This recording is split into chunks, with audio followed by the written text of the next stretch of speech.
नमस्कार, मैं हूं संजय शर्मा। आप देख रहे हैं 4 PM news network. Mohan Bhagwat ji के लिए मोदी जी इस समय क्या ना कर दें वो कम है। अपने के बराबर सिक्योरिटी दे दी गई।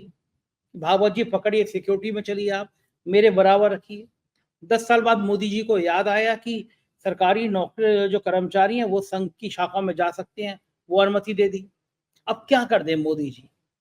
भागवत जी जो है वो चिकुटी काट के भाग जा रहे हैं मोदी जी की। हम लोग जब पढ़ते थे, छोटे थे, चिकुटी काटते तो नोचना और भाग जाना। हर 15 दिन में एक ऐसा बयान दे देते कि मोदी जी को मिर्ची लग जाए। फिर उन्होंने कह दिया कि लोगों को भगवान नहीं मानना चाहिए। लोग तय करें आप क्या है, आपको भगवान नहीं मानना चाहिए। भगवान तो एक ही महामानव है हमारे हैं। इनको लोग उनके भक्त भगवान विष्णु का अवतार कहते हैं, मोदी जी। तो आखिर कारण क्या है कि मोहन भागवत और मोदी के बीच में इतनी दूरी बढ़ती जा रही है कि भागवत कब्जे में नहीं आ रहा है। उस चक्कर में बीजेपी का राष्ट्रीय अध्यक्ष नहीं बन पा रहा। जेपी नड्डा को हटा के बनेगा या जेपी नड्डा कंटिन्यू करेंगे, पार्टी तय नहीं कर पा रही। हरियाणा के चुनाव में विनेश फोगाट ने बम फोड़ दिया और कह दिया कि अगर भारत के अधिकारी एक्टिव होते, सहयोग कर रहे होते तो उनको मेडल मिल जाता। उधर ब्रजभूषण चुनौती दे रहे हैं कि अगर मैं चला जाऊं तो विनेश फोगाट हार जाएंगे चुनाव। बजरंग पूनिया कह रहे हैं कि ब्रजभूषण में हिम्मत हो तो हरियाणा में आके दिखाओ। राजनीति बहुत मजेदार हो रही है। राहुल गांधी अमेरिका में जाकर हंगामा मचा रहे हैं। उनका एक बयान पे बीजेपी को मिर्चें लग जा रही हैं। और सबसे दुखद बात यह है कि शरीर का एक हिस्सा कट जाए। मैंने ट्वीट किया, ये मेरा ट्वीट आपको साइड में, आप मेरा ट्वीट देख रहे हैं और मैं ट्वीट के नीचे जो मेरा ट्विटर अकाउंट है वो भी डिस्प्ले हो रहा है। आप लोगों ने जिन्होंने मुझे ट्विटर पे अभी तक फॉलो नहीं किया, मैं आपसे रिक्वेस्ट करूंगा। ट्विटर ने मुझे शेडो बैन कर रखा है, तो आप सर्च करिए तो मेरा ये जो ट्विटर की आईडी है आपको बड़ा मुश्किल से मिलेगी। ट्विटर चाहता नहीं है, लिख के आएगा सेंसिटिव कंटेंट है मेरा। सरकार से सवाल पूछना मतलब सेंसिटिव कंटेंट हो गया। आप लोगों से रिक्वेस्ट है कि इस ट्विटर वाली आईडी को सर्च कर लीजिए और ट्विटर पे आप हो, अब तो एक्स हो गया है वो, और मुझे फॉलो कीजिएगा। तो वो उस पे बवाल मचा हुआ है, इस पे राहुल गांधी के बयान को लेकर। उधर मैंने ट्विटर पर लिखा था कि शरीर का कोई अंग खराब हो जाए तो उसका इलाज किया जाता है। ये नहीं होता कि आप देखें नहीं शरीर करता चला जाए। तो देश एक हमारा शरीर है, राज्य है, उसे मणिपुर जल रहा है। मणिपुर सालों 1 डेढ़ साल से जल रहा है। वहाँ सैकड़ों महिलाओं को नग्न घुमाया गया, उन पर अत्याचार हुए, बलात्कार हुआ, उनकी हत्याएं हो गई। लेकिन प्रधानमंत्री, बीजेपी और गोदी मीडिया के मुंह से मणिपुर का मान ही निकल। कई बहुत सारे मुद्दे, बड़े मुद्दे ऐसे हैं जिसपे हमने सोचा बातचीत की जाए और नागपुर के उसके इस्तेदार पत्रकार से बात की जाए। बिजनेस मैगजीन में, इंटरनेशनल मैगजीन में लिखते हैं, बहुत अच्छा लिखते हैं। पिछले दिनों वो, कई दिनों से मैं शो नहीं कर पाया क्योंकि वो आईएम में व्याख्यान देने गए हुए थे। आईएम ने बुलाया था, उनको सम्मानित किया था और उनका लेक्चर कराया था। बहुत योग्य है। राजीव रंजन जी चलते हैं उनके पास और राजीव रंजन से समझने की कोशिश करते हैं कि इन सवालों के मतलब क्या हैं। चूंकि राजीव नागपुर में रहते हैं तो उनसे बेहतर इनका मतलब कोई समझा नहीं पाएगा। चलते हैं राजीव जी के पास। 4 PM न्यूज नेटवर्क में स्वागत है राजीव रंजन जी आपका। राजनीति की बहुत ढेर सारी खबरें इकट्ठी हो रही हैं और आप इस खबरों के बीच में आईएम में अपना व्याख्यान देने चले गए। तो बहुत दिनों से हम लोगों ने चर्चा नहीं करी, तो कई सारे मेल आए कि राजीव कहाँ है आजकल। मजेदार बात शुरू करते हैं हरियाणा से। वक्त की तासीर से देखिए क्या होता है सब वक्त। कोई जमाना ऐसा था जब ये कहा जाता था कि नरेंद्र मोदी का बस पोस्टर लग जाए, वो ग्राम प्रधान का चुनाव हो, वो जिला पंचायत का हो, विधायक का हो, सांसद का हो, सिर्फ चेहरा लग जाए पोस्टर पे, चुनाव जीत लिया जाएगा। और अब वो वक्त आ गया है कि लोग हाथ जोड़ के दुआ कर रहे हैं कि मोदी जी दूर रहें। मैं मुंबई में आया हूँ, मेरे एक मित्र बहुत सीनियर जर्नलिस्ट थे, हैं सीनियर जर्नलिस्ट, अभी भी मेरे संग चाय पी के गए हैं। वो कह रहे हैं कि महाराष्ट्र के बीजेपी तो कह नहीं सकती, लेकिन मन मन दुआ कर रही है कि जितनी मोदी और अमित शाह जी की यहाँ रैलियां होंगी उतना बीजेपी का ग्राफ गिर जाएगा। महाराष्ट्र के लोगों में गुस्सा है। महाराष्ट्र की राजनीति तो चलो समझ में आती है कि भाई गुस्सा उद्योग उठा के गुजरात में दे दिए गए, लेकिन दिल्ली से सटे हरियाणा से जो खबरें आ रही हैं वो बड़ी हैरान करने वाली है। हरियाणा से कई जगह से मुझे मित्रों ने फोन किया, क्षितिज हमारा रिपोर्टर वहां है हरियाणा में, कि हरियाणा में कई जगह पे पोस्टर ऐसे देखे गए हैं जिसमें मोदी जी गायब है। और बात भी सही है, चुनाव पीक पर चल रहा है, मोदी जी विदेश में सिंगापुर में ढोल बजा रहे हैं। कभी कोई कल्पना कर सकता था राजीव की भारतीय जनता पार्टी के किसी राज्य में चुनाव हो रहा हो और मोदी जी फोटो से गायब हो जाएं? ये चल क्या रहा है आपके हिसाब से? क्यों गायब किया गया मोदी जी को? संजय जी, बहुत बहुत धन्यवाद। और हाँ, वाकई में मैं IIM में गया था। मैंने सोच लिया है कि मैं नौजवान पीढ़ी को जो भी मेरे पास में ज्ञान है वो उनको दूंगा। तो जहां भी स्कूल में, कॉलेजेस में मेरे को बुलाया जा रहा है, मैं वहां पे जा रहा हूँ और व्याख्यान दे रहा हूँ। माफ कीजिएगा मेरे प्यारे 4 PM के दर्शकों, कुछ दिनों के लिए मैं अवेलेबल नहीं था। देखिए, आपने बहुत ही बेहतरीन सवाल पूछा है, और इस तरीके के सवाल और इस तरीके के जो आपने जो पॉइंट आउट किया है, ये आपको कहीं पे भी प्रोपेगेंडा मीडिया, जिसको लोग मेन स्ट्रीम मीडिया भी बोलते हैं, उस पर कहीं नजर नहीं आएगा कि ऐसा क्या हो गया कि फोटो और पोस्टर से भी मोदी जी के चेहरे कई कई जगहों से गायब हो गए। देखिए, साइकोलॉजी में, मनोविज्ञान में एक टर्म होता है हैलो इफेक्ट, ठीक है, HALO, ठीक है। इसका अर्थ क्या होता है कि जो पहला इंप्रेशन इंसान का पड़ता है, उससे पूर्वग्रह लेके आदमी उसके व्यक्तित्व के बारे में जो है वो आकलन करता है, ठीक है। तो यदि, जैसे एग्जाम्पल देता हूं, यदि कोई व्यक्ति सुंदर है या युवती सुंदर है तो हम सोचने लगते हैं कि ये अच्छी भी होगी, मूलतः स्वभाव से भी अच्छी होगी। तो अब इस हेलो इफेक्ट का क्या लेना देना हरियाणा के इलेक्शन से और मोदी जी से? देखिए, मोदी जी का 2014 के पहले जो एक इमेज बनाया गया, इंप्रेशन बनाया गया, वो ऐसा बनाया गया कि ये रक्षक हैं, खासतौर पे हिंदुओं के रक्षक हैं, ठीक है। किंतु ये जो महिला पहलवानों का आंदोलन हुआ, जहां पर औरतों को घसीटा गया, जहां पे हिंदू औरतों को घसीटा गया, जहां पे उनकी बातों को, उनकी अस्मिता का बिल्कुल भी उसको नजरअंदाज करते हुए उनका अपमान किया गया, तो ये जो एक इमेज बना था, जो हेलो इफेक्ट के द्वारा बनता है, जो हम सभी इंसानों में रहता है, हम सब पूर्वग्रह से ग्रसित हो जाते हैं। First impression is the last impression, इसलिए अंग्रेजी में कहावत है। तो ये जो एक इंप्रेशन बना कि नरेंद्र मोदी रक्षक हैं, उस पे बहुत बड़ा कुठाराघात हुआ, और ऐसा नजर आया कि अरे, ये रक्षक नहीं, ये जो हिंदू औरतें जो, और वो भी नामचीन, जिन्होंने देश के लिए पदक लेके आए हैं, वैसी औरतें यदि इल्जाम लगा रही है कि कोई भक्षक हमारे बीच में मौजूद है जो हमारे अस्मिता के साथ खिलवाड़ कर रहा है, तो ये रक्षक, जिसको रक्षक बना दिया गया था, उस रक्षक ने उस भक्षक को किसी भी तरीके से नियंत्रित करने का या किसी भी तरीके से उसके खिलाफ किसी भी तरीके का एक्शन लेने में हमने देखा कि उन्होंने कुछ भी एक्शन नहीं लिया। इसके कारण उनकी इमेज जो है वो बहुत ज्यादा जो है वो प्रभावित हुई। ये राष्ट्रीय स्वयंसेवक संघ के अंदरूनी खुद के सर्वेक्षण है और इंटेलिजेंस की भी रिपोर्ट है कि नरेंद्र मोदी को जितना दूर इस इलेक्शन से रखा जाएगा उतना ही भारतीय जनता पार्टी के लिए बेहतर होगा। यदि जम्मू कश्मीर में और हरियाणा में भारतीय जनता पार्टी इलेक्शन हारती है तो इसका सिर्फ और सिर्फ एक ही इंसान जिम्मेदार है, और वो है नरेंद्र मोदी, नरेंद्र मोदी, नरेंद्र मोदी। कारण यह है कि हरियाणा में जो मैंने आपको बताया कि ये महिला पहलवानों का जो आंदोलन हुआ था, वो वन साइडेड जो है विक्ट्री का रास्ता जो है प्रशस्त करता है अपोजिशन इंडिया अलायंस या कांग्रेस के लिए, ठीक है। वहीं दूसरा चीज, जो किसान आंदोलन हुआ, वो भी तो सेंट्रल गवर्नमेंट की नीतियों के कारण हुआ था, वो कोई खट्टर साहब या नायाब सैनी की तो नीतियों के कारण नहीं हुआ था।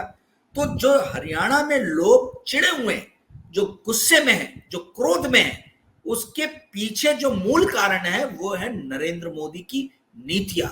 और नरेंद्र मोदी ने ऐसी नीतियां क्यों अमल में लेके आई, क्यों अपने पैर पे कुल्हाड़ी मारा? क्योंकि जब 303 सीट मिले तो उन्हें ऐसा दम हुआ, ऐसा घमंड हुआ कि मैं जो भी सोच रहा हूं वही ठीक है, वही सही है। जनता की इच्छा की अवहेलना की गई, और जनता की इच्छा की अवहेलना का अब हमें जाके जो है उसका इफेक्ट और इम्पैक्ट नजर आ रहा है। राष्ट्रीय स्वयंसेवक संघ जो अभी तक नरेंद्र मोदी के साथ खड़ा हुआ नजर आ रहा था, अब वही राष्ट्रीय स्वयंसेवक संघ एक तलाश में लगा हुआ है नरेंद्र मोदी को किस तरीके से नेशनल फ्रंट पे रिप्लेस किया जाए। ये सच्चाई है, ये 3 महीने से मैं बोल रहा हूं। जून 4 के बाद से सारे समीकरण बदले हैं संजय जी, और इस बात को मैंने आपके हर कार्यक्रम में बोला है 3 महीने से, और अब दूसरे कमेंटेटर्स भी इस चीज की तरफ बोल रहे हैं परंतु 3 महीने से आप देखिए, मैं बार बार एक ही बात बोल रहा हूँ कि वो राष्ट्रीय लगातार स्वयंसेवक संघ, हाँ, और नागपुर और दिल्ली के बीच में खाइयां बढ़ गई हैं। राष्ट्रीय स्वयंसेवक अभी संघ मैं और अभी नरेंद्र मैं उस मोदी पे के। अभी आऊंगा राजीव, मैं उस पे अभी आऊंगा संघ वाले मुद्दे पे। विनेश फोगाट ने एक बहुत बड़ा बम फोड़ा है और विनेश फोगाट ने कहा है कि अधिकारियों ने, भारत के अधिकारियों ने लापरवाही बरती। अगर अधिकारी प्रभावी ढंग से भूमिका अदा कर लेते तो वो मेडल मिल जाता, ओलंपिक का मेडल मिल जाता। और जो विनेश फोगाट का 100-150 ग्राम वजन की वजह से उसको ओलंपिक में भाग नहीं ले पाई वो। पूरा देश उसके साथ खड़ा था और हम लोग दुआ कर रहे थे कि विनेश को मेडल मिल जाए। जो भक्तगण पाकिस्तान को पानी पी पी के कोसते हैं, उनके दिल पे मिर्ची लगी होंगी कि पाकिस्तान तक गोल्ड मेडल ले गया, और हमारे यहाँ हरियाणा में खेल को जितना दिया गया उससे कहीं ज़्यादा गुजरात को दिया गया। लेकिन खिलाड़ी सारे सारे मेडल लेकर है हरियाणा के, और उन खिलाड़ियों को इतना अहंकार था कि जिस दिन पार्लियामेंट का उद्घाटन था उस दिन सड़क पे घसीटा गया। तब कल्पना नहीं करी होगी मोदी जी ने कि ये इतना दिन एक दिन इतना बदल जाएगा, ये देश ऐसा बदल जाएगा कि ये स्थितियां आ जाएंगी। लेकिन ये स्थितियां आई, देश के सामने आई। विनेश फोगाट ने जो आज कहा है कि मेडल मिल जाता अगर भारत के कुछ अधिकारी थोड़ा ध्यान दे लेते, लापरवाही नहीं करते, ये बयान क्या हरियाणा के चुनाव को बहुत प्रभावित कर सकता है? बहुत ज्यादा प्रभावित करेगा। देखिए, इस पे तो एक कार्यक्रम भी मैंने और आपने किया था जब ये ओलंपिक चल रहा था, और मैं आपको बार बार बता रहा हूं, विनेश फोगट, बजरंग पुनिया, साक्षी मलिक, ये इन्होंने नींव, इन्होंने अंकुर, इन्होंने बीज बोया है।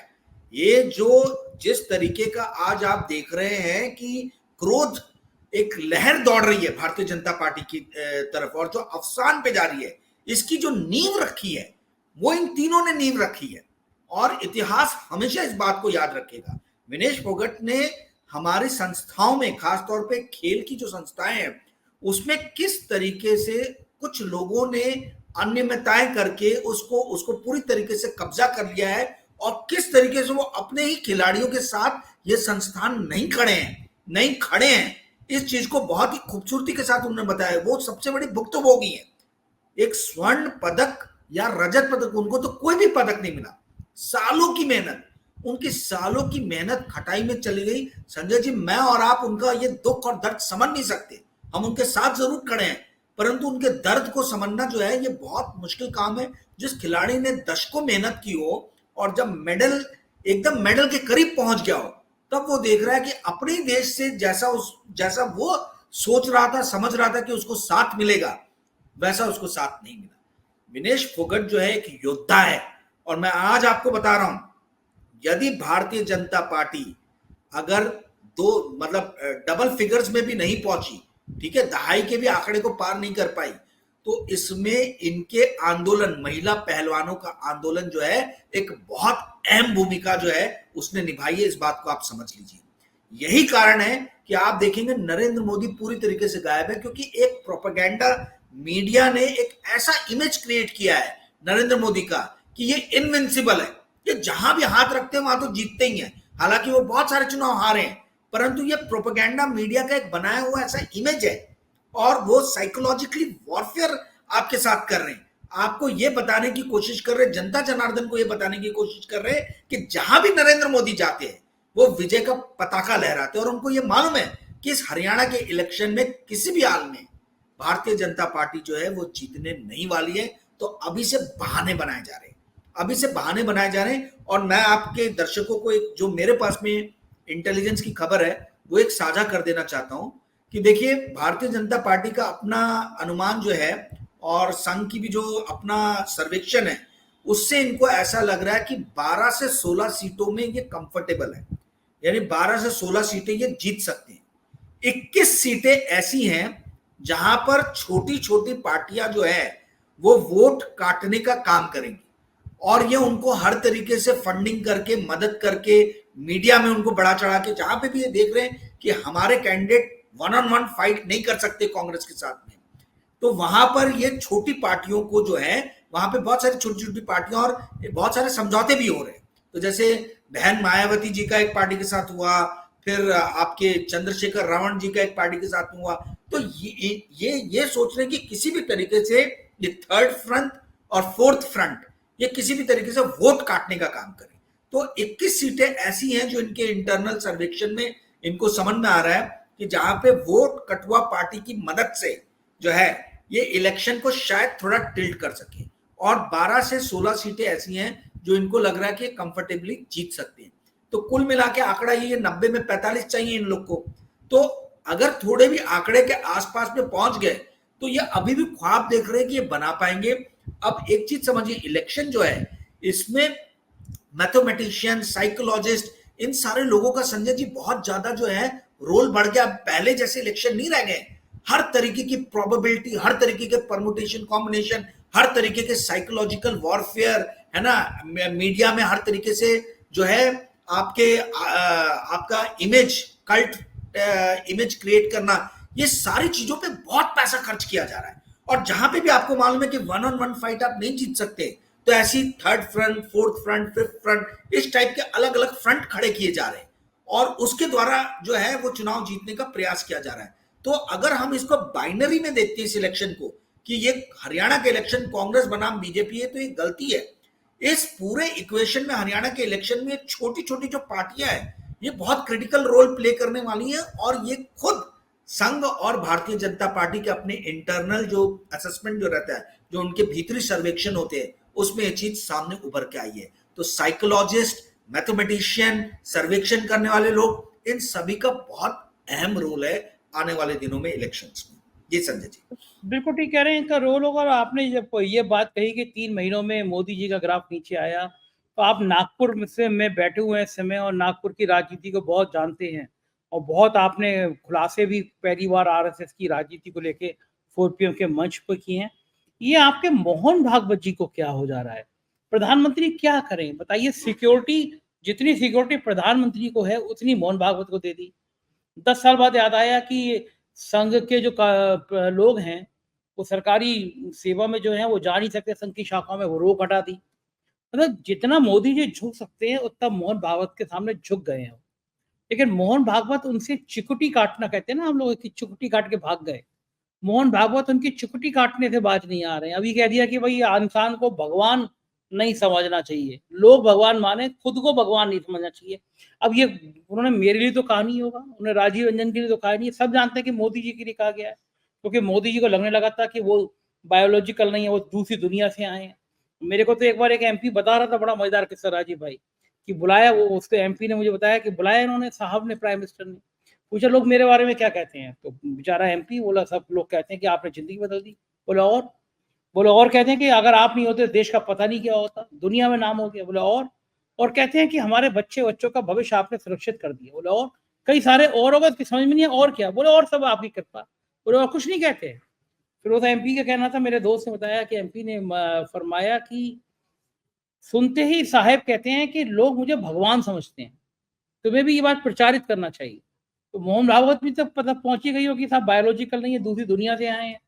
तो मोहन भागवत ये जो हमले कर रहे हैं कि आप ही को भगवान नहीं समझना चाहिए, ये तो मोदी जी के पीछे डंडा लेके पड़ गए हैं। 2 सवाल है मेरे आपसे। पहला तो कि ये संघ के और मोदी जी के बीच में इतनी लंबी लाइन खींच के हो गई और इसका अंत क्या होगा? दूसरा, जैसा आप कह रहे हैं कि हरियाणा और कश्मीर में अगर बीजेपी हारी, मैं अगर को हटा देता हूं, क्योंकि आज की तारीख में जो रिपोर्ट है इसमें दोनों राज्यों में बीजेपी हारती हुई नजर आ रही है, सभी का मानना है कि हार रही है दोनों। तो फिर मोहन भागवत का अगला स्टेप क्या होगा? मोदी जी से वो इलू बढ़ाना जारी रखेंगे, कम करेंगे, क्या करेंगे? देखिए ये इनके बीच में जो दरार आई है उसी का नतीजा है कि भाजपा का अध्यक्ष पद जो है, आपने देखा कि इतना लंबा, मतलब कभी ऐसा हुआ नहीं है कि इतने महत्वपूर्ण राज्यों में चुनाव होने वाले हैं और अधर की स्थिति में है। यानी वो पद जिस पे जो बैठा हुआ व्यक्ति है वो पता ही नहीं है कि भाई कौन इस पार्टी को किस दिशा में ले जाएगा। नरेंद्र मोदी जो है वो इलेक्शन से दूर जा रहे हैं, भाजपा के अध्यक्ष पद पे कोई है नहीं, और अमित शाह ने टैसेटली आके जम्मू कश्मीर और हरियाणा दोनों के इलेक्शन को अपने हाथ में ले लिया है। तो क्या हम ये ऐसा माने कि क्या अमित शाह ही जो है, भले आरएसएस के कितने भी इस पे कितने भी तरीके से उन्होंने इस चीज का विरोध किया हो, क्या अमित शाह ही नेक्स्ट जो है वो भाजपा की कमान अपने हाथ में लेने वाले हैं? ये समझ में नहीं आ रहा। मतलब ये जिस तरीके की स्थितियां उत्पन्न हो रही है, ये खुद भाजपा के अंदर के लोग जो हैं बड़े आश्चर्यचकित हैं कि पार्टी का राष्ट्रीय अध्यक्ष अभी तक क्यों नहीं ऐलान किया गया उसका। आज जेपी नड्डा जी के पास में तीन मंत्रालय हैं, ठीक है, और एक कार्यकारी अध्यक्ष पद है। ऐसा तो कभी भारतीय जनता पार्टी में हुआ ही नहीं। किसी व्यक्ति के पास में इतने सारे जो हैं अहम, वो कहां का अपना टाइम डिवोट करेंगे। ये परफेक्ट एग्जाम्पल है पैरालिसिस का। ये परफेक्ट एग्जाम्पल है पैरालिसिस का। आप कोई किसी भी डिसीजन पे पहुंच नहीं पा रहे, आप डिसीजन ले नहीं पा रहे। ये क्यों नहीं ले पा रहे? ये इसलिए नहीं ले पा रहे क्योंकि आरएसएस और मोदी के बीच में जो है खाइयां बहुत बढ़ गई हैं। और पिछले 3 महीने से हम 4 PM के मंच पे इसी बात को जो है हम लोग इसी पे चर्चा कर रहे हैं। 3 महीने से कंटिन्यूसली यही बात बोल रहा हूं। उसके कुछ कारण है। देखिए संजय जी, आप समझिए, ये माना कि राष्ट्रीय स्वयंसेवक संघ के कई सारे जो उनकी जो सोच थी, जैसे राम मंदिर बनना चाहिए, धारा 370 हटना चाहिए, ये सारी चीजों को जो है इंप्लीमेंट किया नरेंद्र मोदी ने। परंतु बहुत सारे ऐसे डिसीजन थे जहां पर राष्ट्रीय स्वयंसेवक संघ ये चाहता था कि उनसे चर्चा हो, और इन्होंने चर्चा तक जो है वो चर्चा तक करना ठीक नहीं समझा। और उसमें एक बहुत बड़ी चीज है, वो है अलग अलग राज्यों के मुख्यमंत्रियों को स्थापित करना। अलग अलग राज्यों में मुख्यमंत्री जो बनाए जाते हैं, उसमें राष्ट्रीय स्वयंसेवक संघ की भूमिका 2019 के बाद से लगातार गौन हो गई थी, लगातार छोटी हो गई थी, ना के बराबर हो गई थी। दूसरा, राष्ट्रीय स्वयंसेवक संघ बहुत नाराज है, खासतौर पे जो ऊपर का जो थिंक टैंक है, जो दिग्गज लोग हैं, जो पढ़े लिखे लोग हैं, जो नीतियां बनाते हैं, वो इस चीज से बहुत आहत है कि कांग्रेस के सारे करप्ट लोगों को, अपोजिशन पार्टी के जो भी करप्ट नेता हैं, उनको आप क्यों अपनी पार्टी में जगह दे रहे हो। और ना केवल जगह दे रहे हो, बल्कि आप उनको जो है एक मतलब बहुत ही मोहक पद भी दे रहे हो। किसी को राज्यसभा में भेज दे रहे हो, किसी को मुख्यमंत्री बना दे रहे हो। तो राष्ट्रीय स्वयंसेवक संघ ने बार बार इंटरनल मीटिंग्स में, डिस्कशन में इस बात को उठाया कि हम चाल और चरित्र की बात करने वाली पार्टी है। चाल, चरित्र और चेहरा। और आप इस तरीके के चेहरे यदि देंगे तो जो पार्टी का आधारभूत जो स्तंभ है, जिसके ऊपर में पार्टी जो है खड़ी हुई है, पार्टी विद द डिफरेंस का जो नारा देने वाली पार्टी है, वो पार्टी तो रहेगी नहीं। नरेंद्र मोदी को बार बार समझाने के बाद भी नरेंद्र मोदी ने इस चीज की पूरी तरीके से अवहेलना की। और मैं आज आपको बता रहा हूं, जिस तरीके से हमने चीजें देखी, ब्रजभूषण शरण जी के इसमें हो या सेबी की जो चेयरमैन उनके उसमें हो, हर जगह पे जिस तरीके से डिसीजन नहीं लिए जा रहे, जहां दिख रहा है कि भाई कोई आदमी दोषी है, आप डिसीजन नहीं ले रहे हो उसके अगेंस्ट में, तो ये आगे आने वाले दिनों में बहुत बड़ा सवाल जो है वो भारतीय जनता पार्टी की कार्यशैली पे खड़ा करने वाला है। जो राष्ट्रीय स्वयंसेवक संघ के लोग बंद कमरों में, बंद दरवाजों के पीछे जो अपनी ये प्रोटेस्ट दर्द जो कर रहे हैं, वो धीरे धीरे खुल के बाहर आएगा। और मैं आज आपको बता रहा हूं, ये पॉलिसी पैरालिसिस की स्थिति जो है, और जो लोग गलत ऐसे दिख रहे, जिनका इमेज ऐसा जा रहा है, फर्स्ट इंस्टेंस में ऐसा लग रहा है कि ये लोग गलत है, उसके खिलाफ किसी भी तरीके की जो नरेंद्र मोदी कार्रवाई नहीं कर रहे, ये आने वाले दिनों में जब भारतीय जनता पार्टी विपक्ष की भूमिका में होगी और दूसरी पार्टी पक्ष की भूमिका में होगी, तो भारतीय जनता पार्टी के भविष्य के लीडर्स के लिए, फ्यूचर के लीडर्स के लिए, जो आज यंग जनरेशन है, उसके लिए नरेंद्र मोदी बहुत बड़ी एक समस्या खड़ी कर रहे हैं। क्योंकि आगे आने में उन्होंने एक एग्जाम्पल सेट कर दिया कि कम वोट में पेपर लीक हो, मैं अपने मंत्री को नहीं हटाऊंगा, रेल दुर्घटना हो, मैं अपने मंत्री को नहीं हटाऊंगा, मेरे नेता के ऊपर में किसी भी तरीके का इल्जाम लगे, रेप जैसा हीनियस हो, मोलेस्टेशन जैसा हीनियस हो, मैं उसके ऊपर एक्शन नहीं लूंगा। तो ये जो है, ये आप एक प्रेसिडेंट सेट कर रहे हो। ये प्रेसिडेंट यदि आपने सेट कर दिया, तो कल आप किस मुंह से, जब आप विपक्ष की भूमिका में जाओगे, तब आप कांग्रेस या दूसरी पार्टी से इस चीज की अपेक्षा करोगे, मांग करोगे कि वो अपने दोषी या जो ऐसे दिख रहे हैं कि दोषी हैं, उन पे कार्रवाई करे। तो ये नरेंद्र मोदी ने जो प्रेसिडेंट सेट किया है, ये फ्यूचर के उनके लीडर्स के लिए, भारतीय जनता पार्टी के लीडर्स के लिए बहुत बड़ी समस्या खड़ी करने वाला है। और यही संघ का सबसे बड़ा, जो उनको बार बार समझाया जा रहा है, ठीक है, मतलब वो डायरेक्टली नहीं बात कर रहे, बट सिग्नल्स दिए जा रहे हैं, बताया जा रहा है कि आप जो है इस चीज को सुधारें। उस पर नरेंद्र मोदी ने अपने दंभ में, अपने अहंकार में 303 सीट की जो उनकी जो ये थी, उसमें इस चीज को पूरी तरीके से नजरअंदाज किया। और आप देखिए वो नविका कुमार, किसी एंकर को उन्होंने अपना इलेक्शन के टाइम में इंटरव्यू दिया था कि 4 जून के बाद ये 400 सीट और नरेंद्र मोदी यही सिर्फ रह जाएंगे, और मेरे खिलाफ आवाज उठाने वाले लोग जो है उसको ये जनता जनार्दन देख लेगी। ये एक तरीके का वेल थ्रेट था, एक साइलेंट थ्रेट था। जब वो चीज नहीं आई तो लोगों को समझ में आ गया कि ये तो हॉलो थ्रेट है, खोखला है, ये खोखले थ्रेट है। तो अब सुधर जाए, संघ यही चाहता है कि सुधर जाए। देखिए Narendra Modi at the end of the day संघ के बच्चे, संघ से ही बड़े हुए हैं। जब बच्चा जो है वो ऐसे कार्य करता है जो माँ बाप को कष्ट देता है, तो बच्चे को समझाने का प्रयास किया जाता है। प्रयास चल रहा है, उम्मीद है सुधर जाएंगे, नहीं तो पद छोड़ना पड़ेगा। आप जो कह रहे थे कि जो सीटें आने से झटका लगा, राहुल गांधी अमेरिका में गए हैं, बड़ा भव्य स्वागत हो रहा है अमेरिका में उनका।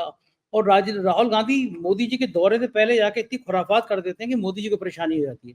अब वहाँ पे वो नेशनल प्रेस क्लब को जाके संबोधित करेंगे, मीडिया से बात करेंगे। अब मोदी जी के बस का बात तो है नहीं। 10 साल में उन्होंने एक प्रेस कॉन्फ्रेंस करी, उसमें फजीयत हो गई अमेरिका में, क्योंकि इंडिया का डेमोक्रेसी, इंडिया में जो मानव अधिकारों का उल्लंघन हो रहा है, तो फिर सवाल पूछ लिया गया, तो पसीने आ गए मोदी जी को।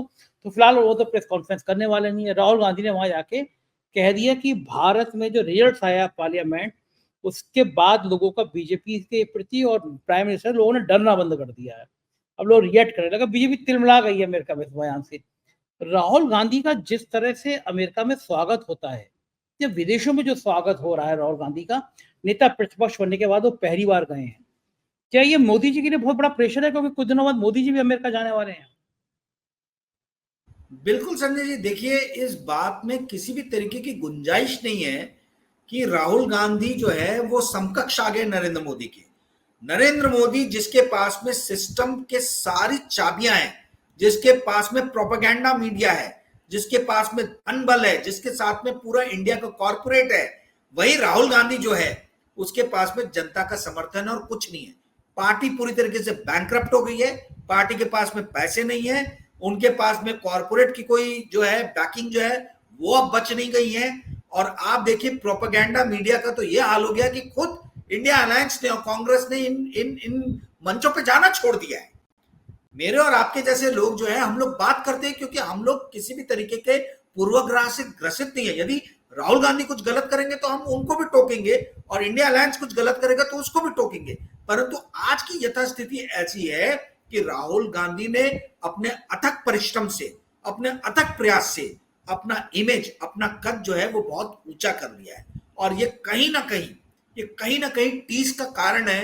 नरेंद्र मोदी, अमित शाह, जितने भी ये भारतीय जनता पार्टी के नेता थे जो इनका एक पप्पू इमेज क्रिएट करने में लगे थे, वो पूरी तरीके से जो है उनका पर्दाफाश हो गया है। और जनता को ये समझ में आ गया कि राहुल गांधी के पप्पू इमेज को क्रिएट करने के ऊपर जो इन्होंने करोड़ों रुपए खर्च किए, वो आपके और मेरे टैक्स पेयर के पैसे थे। और तो पप्पू बना दिया इन्होंने आपको और मेरे को, हम लोगों को बना दिया है। तो आप इस बात को समझिए कि ये जो है राहुल गांधी जिस मंच पे गए हैं, ठीक है, और जिस तरीके से यूनाइटेड स्टेट्स ऑफ अमेरिका में सडनली ट्रंप के मुकाबले जो है कमाला हैरिस का जो कद जो है वो बढ़ रहा है, और जिस तरीके से दिख रहा है कि डेमोक्रेट जो है फिर से स्ट्रांग हो रहे हैं, तो बड़ा ही इंटरेस्टिंग इलेक्शन होने वाला है अमेरिका में। और मेरा ये मानना है कि यदि गलती से ट्रंप जीत गए अमेरिका में, तो आप समझिए नरेंद्र मोदी फिर से अपने रौद्र अवतार में आ जाएंगे। आज समस्या ये है कि नरेंद्र मोदी को विश्व स्तर पे समर्थन देने वाले सारे बड़े नेता ऑलमोस्ट गायब हो गए। ऋषि सुनक हार गए, ऑस्ट्रेलिया वाले जो थे जिन्होंने इनको बॉस की पदवी दी थी वो हार गए, और अब डोनाल्ड ट्रंप देखते हैं अगर वो भी हार जाएंगे तो अकेले जो है नरेंद्र मोदी जो है आपको दिखेंगे उस मंच पे, वो एकदम कंजर्वेटिव थॉट वाले। एक एर्दोगन है, पर चूंकि वो मुस्लिम है तो उनका और इनके बीच में कोई बहुत ज्यादा समानताएं नहीं है। और इजराइल के हमने देखा है क्या हालत है उनकी, है। तो यही 4-5 जो कट्टर लीडर थे जिसके कारण जो है इनकी इमेज जो क्रिएट हो रही थी, वो इमेज को एक धक्का लगेगा यदि ट्रंप हारे तो। और आपका ये कहना सही है कि राहुल गांधी ने ना केवल देश में बल्कि देश के बाहर भी जो है नाक में इनके दम कर दिया है। आने वाला दिन बहुत इंटरेस्टिंग रहेगा संजय जी, दिलचस्प रहेगा। आखिरी सवाल भारत का एक बहुत जलता हुआ मुद्दा। आज़ादी के बाद कभी ऐसा नहीं हुआ कि मैंने ट्वीट भी किया है कि शरीर का कोई हिस्सा अगर आपका इन्फेक्शन हो जाए तो उसको ठीक करते हैं। मणिपुर जल रहा है, वहाँ सैकड़ों महिलाओं के साथ बलात्कार हो गया, उनको नग्न घुमाया गया, जुलूस निकाला गया, हत्या कर दी गई। प्रधानमंत्री और भारतीय जनता पार्टी के मुंह से मणिपुर का मान नहीं निकलता। गोदी मीडिया बंगाल में डॉक्टर रेप के पीछे पड़ गई है। महीना भर होने को आ गया, दिन भर वो डॉक्टर बंगाल डॉक्टर, क्योंकि ममता बनर्जी, उस गोदी मीडिया के मुंह से मणिपुर का मान ही निकलता। कल हद हो गई, गवर्नर के घर पर हमला हो गया है, गवर्नर के घर पर पथराव हुआ है। पूर्व गवर्नर है अनसुईया, उन्होंने उनका बयान भी कुछ लोगों ने कोट किया है कि वो कह रही हैं कि लोगों को दर्द है कि प्रधानमंत्री मोदी नहीं आए मणिपुर में। क्या कभी ऐसा कोई कल्पना कर सकता था कि देश का एक राज्य इतना जल रहा होगा, प्राइम मिनिस्टर झांकने तक नहीं जाएगा वहां पे मणिपुर में?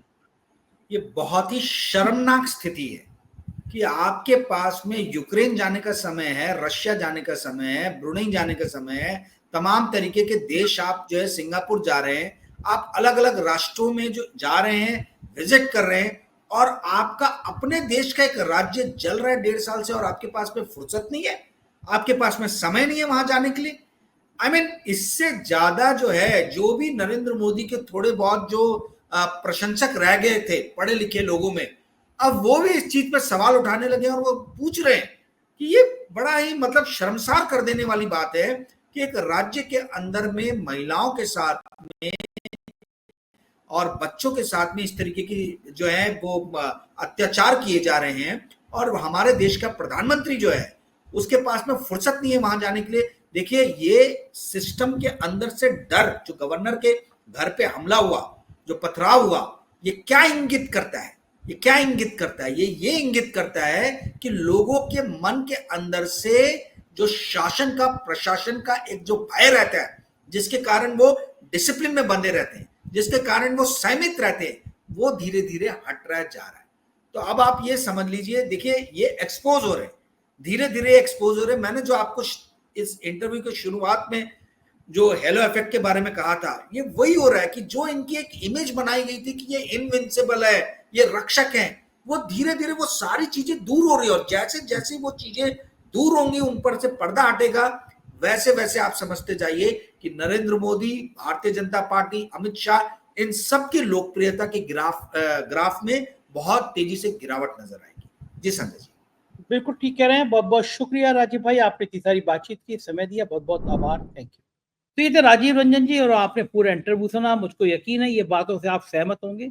असहमत है तो भी लिखिए, और सहमत है तो भी कमेंट करिए, जिससे मुझे पता चले कि आप लोगों के मन में चल क्या रहा है, आपके मन में देश के प्रति क्या भावना आ रही है। चैनल को ज्वाइन करना और सब्सक्राइब करना ना भूलें। शुक्रिया, थैंक यू।